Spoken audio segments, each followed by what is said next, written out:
नमस्कार मित्रांनो. गोठ्यामध्ये आता एक सगळ्यात मोठं प्रॉब्लेम आहे, तो म्हणजे काय की शेतकऱ्याच्या गायी आहेत ना, ह्या हिटवर येत नाही. त्या बऱ्याच शेतकऱ्यांचा प्रॉब्लेम आहे, गायी हिटवरच येत नाही, गायी माझच करत नाही आणि जरी केला तर गायी रिपीट होतात. बऱ्याच शेतकऱ्यांचं आहे की त्याच्या मित्राच्या किंवा त्याच्या पाहुण्याच्या गायी राहतात, पण आपल्या गायी राहत नाही. त्या सेम गोळी पेंड वापरतात, सेम वैरण वापरतात. असं का होतं मित्रांनो? ह्या गोष्टी आपण कधी समजून घेतच नाही. 2 वेळा भरली, 3 वेळा भरली तरी गायी राहत नाही आणि अशा गायी शेतकरी 2-2 वर्ष आपल्या गोठ्यामध्ये सांभाळतोय आणि वरून म्हणतोय की दूध व्यवसाय हा परवडत नाही. मित्रांनो, एक गोष्ट लक्षात ठेवा की गायींना समजून घेणं, गायींची सायकल समजून घेणं खूप महत्वाचं आहे. तरच आपल्याला समजतं की गायी हिटवर कधी येतात, गायींना कधी इंजेक्शन मारायचं आणि गायी कशा गाभण करायच्या. ह्या गोष्टी जर आपल्याला माहिती करून पाहिजे असतील ना, तर मित्रांनो चॅनलला सबस्क्राईब करायला विसरू नका. कारण आपल्या चॅनलवरती फक्त माहिती दिली जाते की गायी कशा सांभाळायच्या, गायींना कशा प्रकारे हिटवर आणायचं आणि कशा गायी गाभण करायच्या. मित्रांनो, सगळ्यात दूध व्यवसायातील सगळ्यात मोठा जर प्रॉब्लेम असेल ना, तर वैरणीचा नाही प्रॉब्लेम. कारण वैरण तुम्हाला कुठेही भेटते लगेच. गोळी पेंडीचा प्रॉब्लेम नाही. फक्त प्रॉब्लेम असतो तो म्हणजे की गायी हिटवरच येत नाही त्या, आणि जरी आल्या तरी गायी रिपीट होतात. हा प्रॉब्लेम सॉल्व्हच होत नाही. आणि आता डॉक्टरांचं म्हणणं काय आहे की तुम्ही वैरणचे, बरेच डॉक्टर काय म्हणतात की वैरणीत बदल करा, गोळी पेंड्यात बदल करा, किंवा तुम्ही गायींची जागा बदल करा. असे बरेचसे डॉक्टर तुम्हाला म्हणतात गोठ्यामध्ये. बघा, 2-2 वर्ष जर तुम्ही गायी जर खाली संभत असाल ना, तर डॉक्टरांचं काय म्हणणं आहे की गोळी पेंडीत बदल करा किंवा वैरण बदल करा. आता तुमच्या शेजारचा एखादा गोठेवाला असतो किंवा तुमचा मित्र असतो की सेम तुम्ही गोळी पेंड वापरत असतो, सेम वैरण टाकत असतो, पण त्याच्या गायी व्यवस्थित हिटवर येतात, राहतात, पण तुमच्या गायी राहत नाही त्या. हा प्रॉब्लेम बऱ्याच शेतकऱ्यांचा आहे की त्याच्या मित्राच्या किंवा त्याच्या पाहुण्याच्या गायी राहतात, पण आपल्या गायी राहत नाही. त्या सेम गोळी पेंड वापरतात, सेम वैरण वापरतात. असं का होतं मित्रांनो? ह्या गोष्टी आपण कधी समजून घेतच नाही. यासाठी मित्रांनो, आपल्या गायी समजून घेणं खूप महत्वाचं आहे गोठ्यामधल्या, की कशा प्रकारे गायी हिटवर येतात, कधी गायी हिटवर येतात, गायी कधी हिटवर आल्या पाहिजेत आणि हिटवर येण्यासाठी आपण काय केलं पाहिजे. ह्या गोष्टी आपण कधी विचारच करत नाही का? कारण गायी वेल्यानंतर आपल्या डोक्यात एकच टार्गेट असतं, ते म्हणजे गायीचं दूध काढायचं.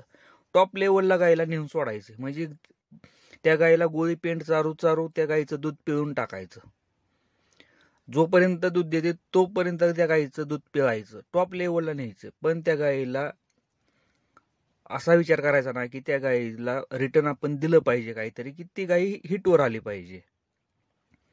कारण आपण काय करतो की त्या गायीचं टॉप लेवलला दूध पिळतो, त्या गायीच्या बॉडीमधून कॅल्शियम असेल, फॉस्फरस असेल, सगळं आपण त्या दुधावाटे शोषून घेतो. त्या गायीला आतमधून पोकळ करून टाकतो. त्या गायीच्या बॉडीमध्ये काहीच राहत नाही. गायी दिसताना बाहेरून व्यवस्थित ठणठणीत दिसते का? कारण तुम्ही तिला गोळी पेंड ठेवता, वैरण चांगली टाकता, पण आतमधून ती गायी पूर्णपणे फॉस झालेली असते, पोकळ झालेली असते. आणि तुमची अपेक्षा असते की एवढं देऊन सुद्धा गायी हिटवर येत नाही, गायी गाभण राहत नाही. अरे मित्रांनो, त्या गायीच्या आतमधून तुम्ही सगळं जे न्यूट्रिशन आहे ते सगळं बाहेर दुधावाटे काढून घेताय. आणि दुधावाटे निघल्यामुळं काय होतं की ते हाड पण गायीची ठिसूळ होत्यात, आतली बॉडीचं फॉस्फरस असेल, कॅल्शियम असेल, हे सगळं गायीचं निघून जातंय. तर त्या गायीच्या पिशवीत काय राहतंय? त्या गायीच्या पिशवीकडे तुम्ही कधी लक्ष देत नाही. गायीची पिशवी व्यवस्थित आहे का, घाण टाकते का, जार पडलाय का, ह्या गोष्टींकडे आपण कधीच लक्ष देत नाही. घाण किती प्रमाणात टाकते, किती दिवस झालं घाण टाकते, डिवॉर्मिंग केलंय का, कॅल्शियम आपण देत नाही, फॉस्फरस देत नाही. मग तुमची गाय हिटवर कधी येणार आणि कशी येणार याकडे आपण कधीच लक्ष देत नाही.